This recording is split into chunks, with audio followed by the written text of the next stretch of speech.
Again, without this very important ingredient, godly love, but not fake put-on love, as many actually think that's what that means, then what good does all the church activity in the world do for me?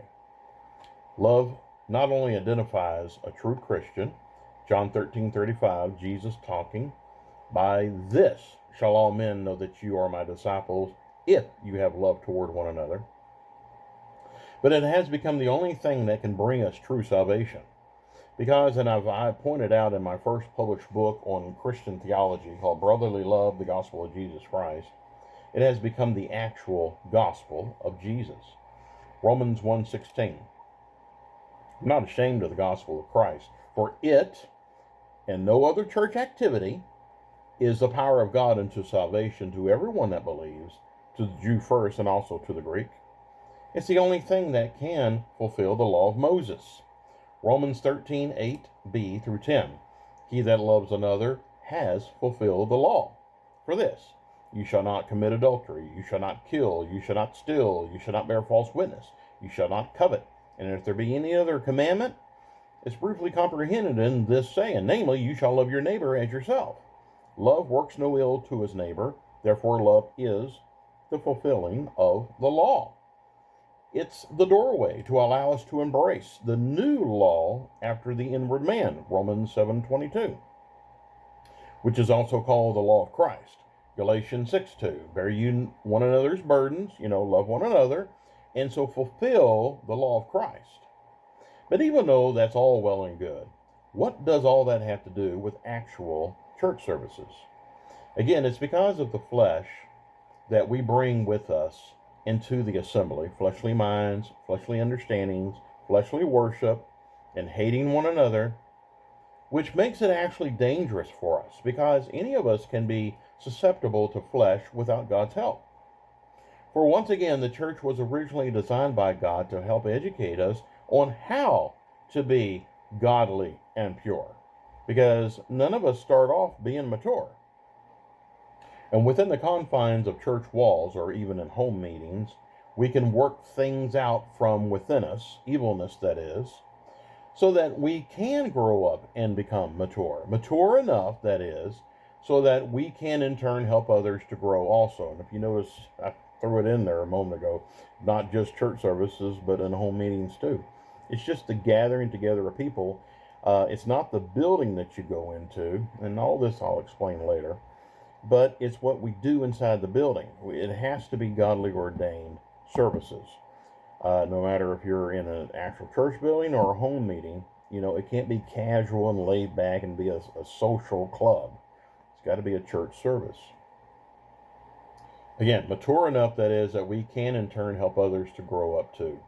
So God, knowing the fleshliness of others, he had to adopt the church system to keep our carnal flesh under control.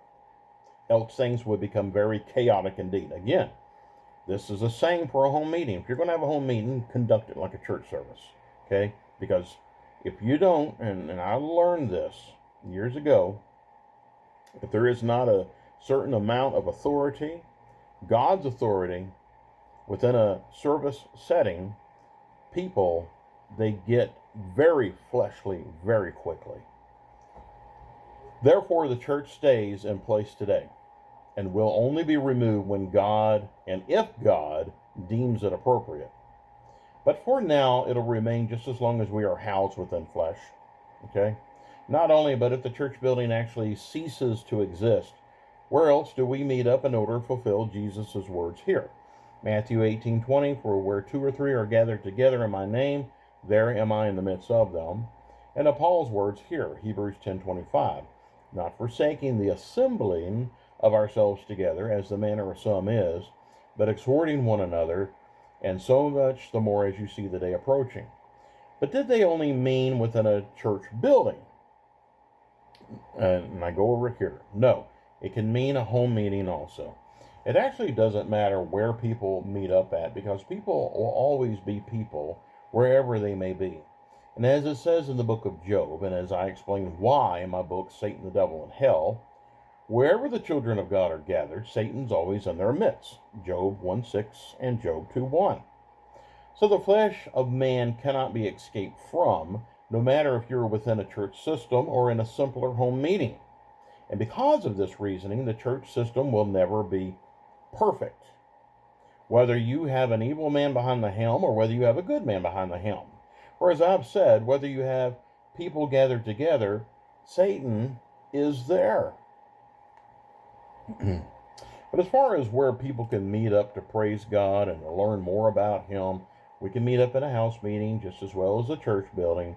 And all of that depends on where God Himself leads us to be, where He wants us to go.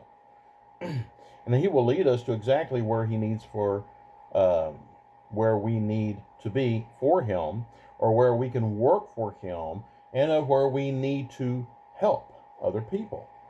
Therefore, have mercy on people who find themselves within the walls of a church building, assuming that is that you are against church buildings, for they would not be there unless God had placed them there.